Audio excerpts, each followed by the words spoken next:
So today we're going to do something a little different. I had an idea for an experiment. I wanted to take an old table saw blade, which is an alternating tooth blade, so it cuts in a V-groove pattern.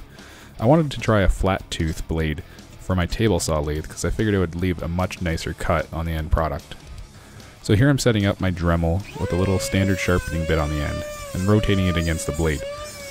Now, this didn't really work at all. It pretty much just ate through this Dremel bit and didn't really affect the carbide at all. So since basically the Dremel and that bit wasn't doing anything for me, I decided to switch over to my angle grinder with a diamond blade attachment. I fixed the angle grinder to the table, and then with 3 screws I created a pivot point in the middle for the blade to spin around, as I didn't have a 5/8 inch bolt readily available, but this seemed to work fine just the same. So I did this, spinning the blade slowly. Sparks were flying, so I knew at least it was doing something. But then upon further inspection, well, you can see for yourself, lots of teeth were damaged. It didn't cut very nice at all. This was pretty much just one big fail.